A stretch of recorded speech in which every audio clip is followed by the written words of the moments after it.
Olá, alunos! Espero que estejam todos bem. Hoje nós iremos aí para a nossa quinta aula do Estatuto da Pessoa com Deficiência e nós falaremos a respeito da acessibilidade, tá? Que estão ali entre os artigos 53 ao 73. Então, iniciando nossa aula já, pessoal, é importante nós sabermos a respeito do conceito de acessibilidade. O que é acessibilidade para o Estatuto da Pessoa com Deficiência? Então, acompanhem comigo. É o direito que garante a PCD, né, a pessoa com deficiência, ou a pessoa com mobilidade reduzida. Vejam só, então, pessoal, que a acessibilidade não corresponde somente ou exclusivamente à pessoa com deficiência, mas também àquele indivíduo que tem a mobilidade reduzida.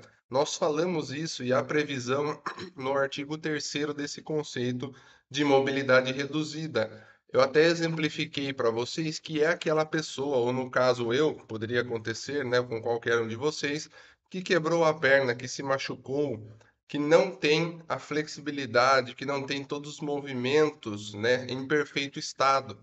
E aí depende eventualmente de uma muleta ou até mesmo de uma cadeira de roda, mas veja que não é um impedimento de longo prazo, né? Na verdade, é uma incapacidade temporária dessa pessoa, mas ela é considerada como uma pessoa de mobilidade reduzida. Tá? Então vejam que esse conceito é tanto para a pessoa com deficiência quanto para aquela com mobilidade reduzida.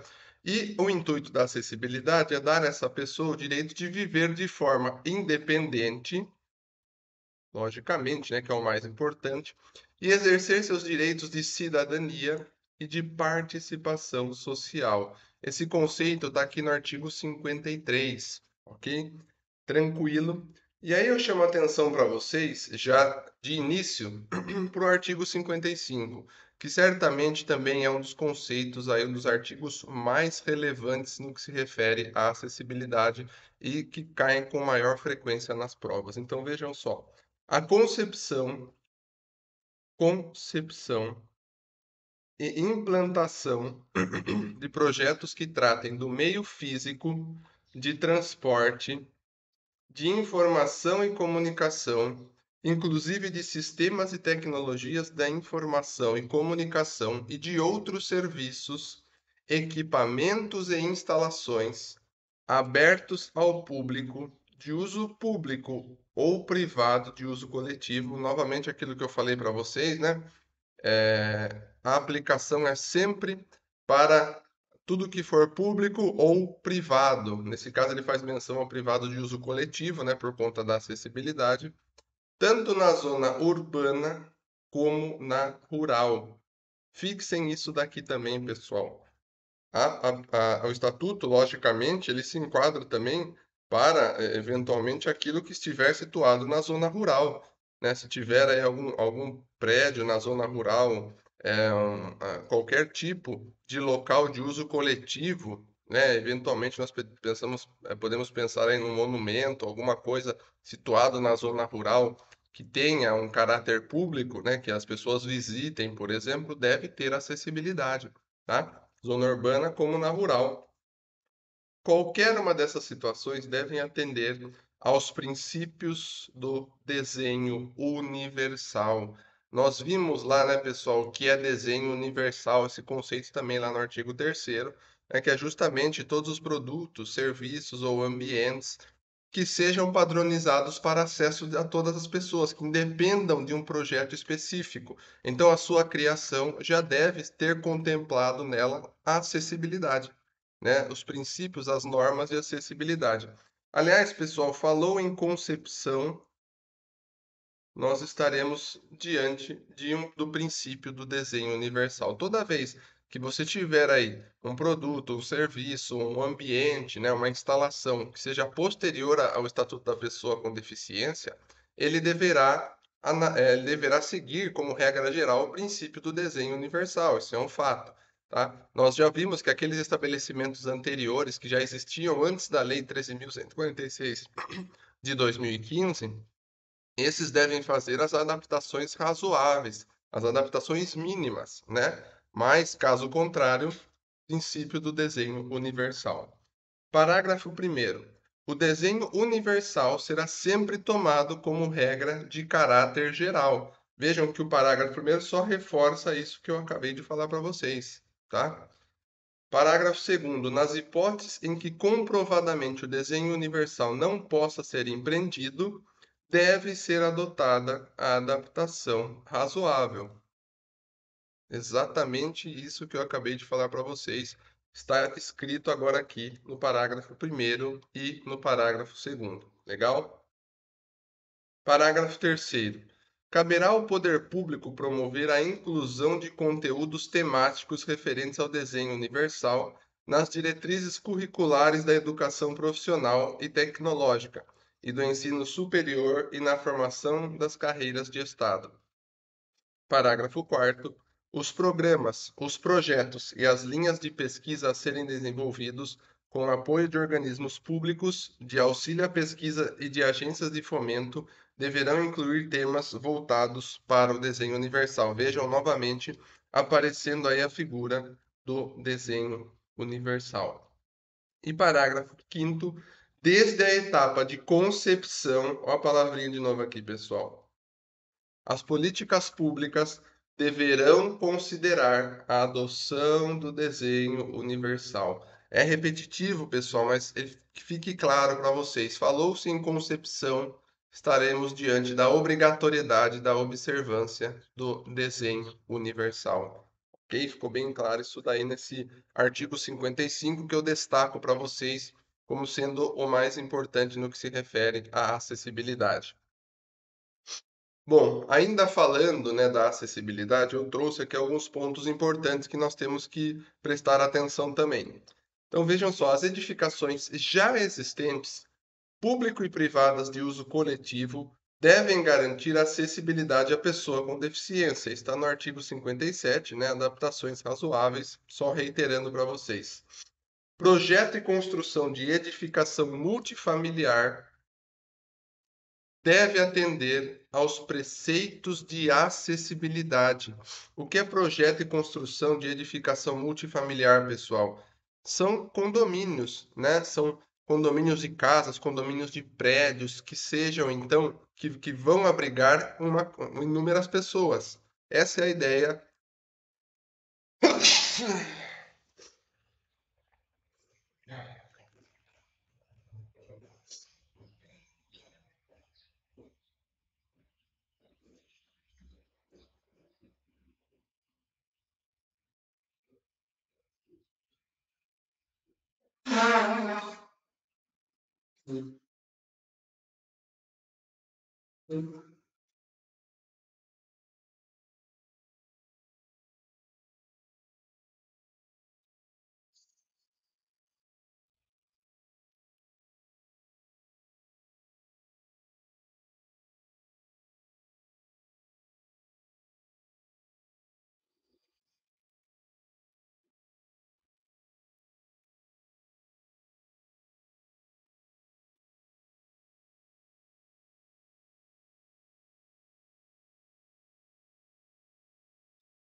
E aí, na sequência, pessoal, projeto e construção de edificação multifamiliar, tá?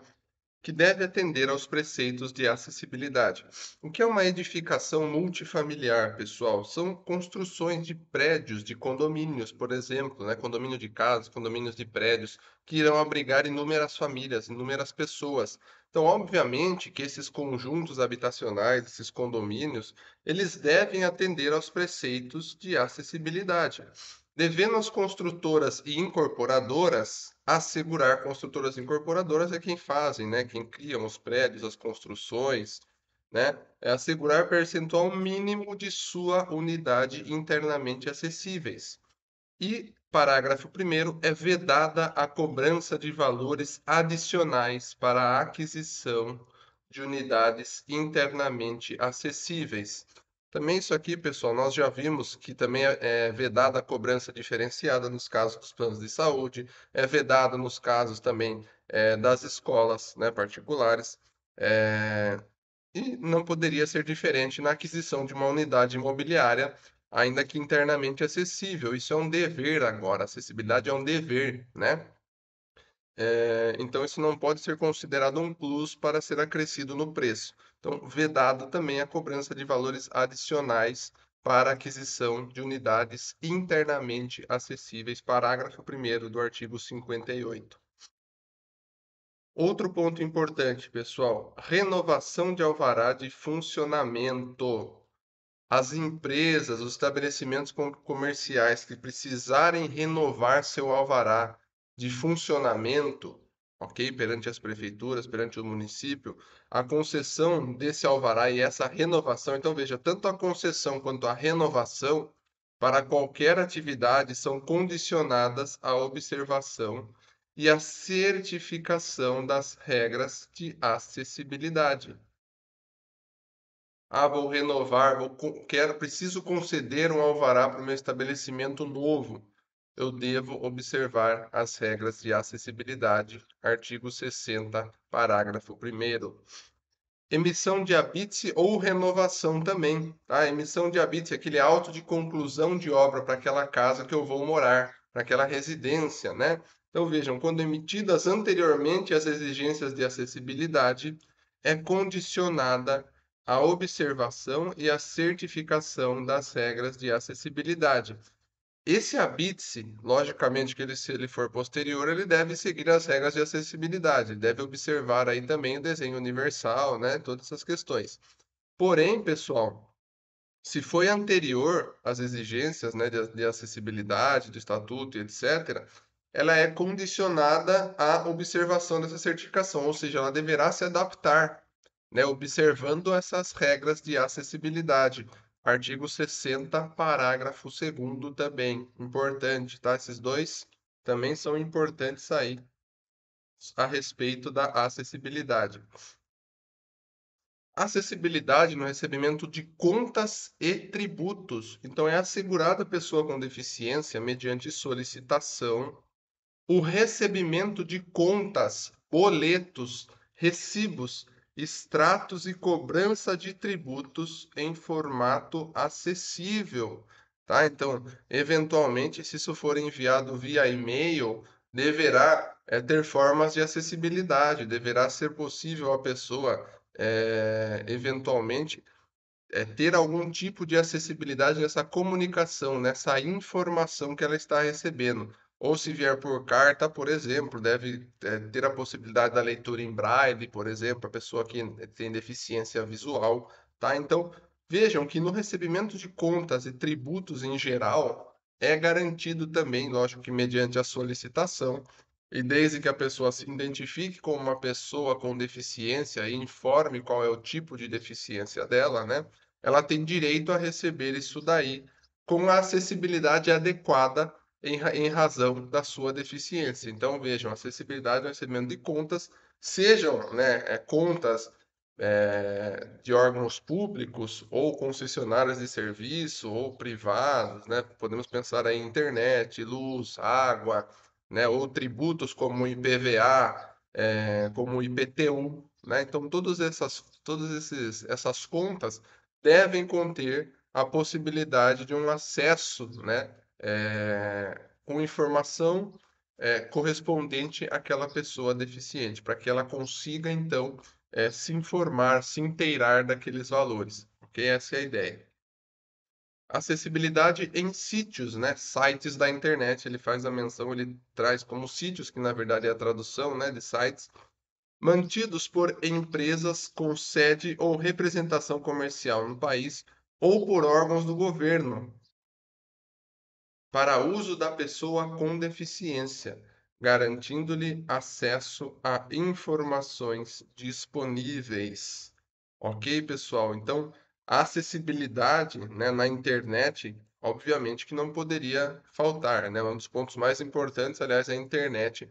É o que praticamente rege aí todo o nosso mundo, né? Toda a vida profissional das pessoas são regidas pela internet. Então, a pessoa com deficiência que não consegue acessar sites, que não consegue entender um conteúdo de um site, que não consegue ter acessibilidade via internet, ela está fora do mercado de trabalho, ela está fora de uma realidade social, né? Então, por isso que obrigatoriamente esses sites devem ter ali a possibilidade de áudio, né? Ou seja, de narrar o que está escrito, por exemplo, naquela página. É um exemplo de acessibilidade muito comum para as pessoas que têm aí algum tipo de dificuldade ou então que não conseguem acessar corretamente aqueles sites em razão de alguma deficiência, tá? Então, importante outros dois aqui. Acessibilidade no recebimento de contas e tributos e acessibilidade em sites da internet. Telecentros e LAN houses. Mais um. Obrigatoriedade em garantir, no mínimo, e aqui começa, né? Nós temos uma situação de atenção. Percentual, valores, eu sempre falo para vocês, quando isso aparece, pessoal, em alguns dos artigos, nós temos que tomar cuidado. Nós temos que memorizar. O ideal é sempre nós escrevermos individualizados, um abaixo do outro. Se vocês puderem fazer isso, eu aconselho para vocês lerem na sequência do outro de todos esses artigos que têm menção a percentual. Isso facilita muito, porque é muito comum eles trocarem o percentual de um pelo outro, colocam exatamente o texto de lei e trocam o percentual de um pelo outro. Ok? Então, retornando, né, telecentros e LAN houses, obrigatoriedade em garantir no mínimo 10% de seus computadores com recursos de acessibilidade para a pessoa com deficiência visual, sendo assegurado pelo menos um equipamento quando o resultado percentual for inferior a 1. Ok? Então, sendo assegurado pelo menos um equipamento quando o resultado percentual for inferior a 1. Ou seja, se ele tira os 10% e não chega a 1, dá 0,8, 0,7, obviamente que não existe isso, então tem que ser o mínimo um, ok? No mínimo um computador destinado à pessoa com deficiência. E incentivo do poder público na oferta de aparelhos de telefonia com acessibilidade. Incentivo do poder público, logicamente, como dever dele, né, pessoal, em assegurar a acessibilidade para a pessoa com deficiência. Isso aqui é somente uma continuação de tudo que nós já falamos, né? Então, aparelho fixo ou móvel que, entre outras tecnologias assistivas, possuam possibilidade de indicação e de ampliação sonoras de todas as operadoras. Então é um aparelho específico para acessibilidade, né, com ampliação aí com tecnologia assistiva que facilite para aquela pessoa com deficiência a sua utilização, ok? E aí ficamos por aqui nessa aula, pessoal, e já faremos aí a próxima aula com os exercícios dessa aula 5, ok? Até daqui a pouco.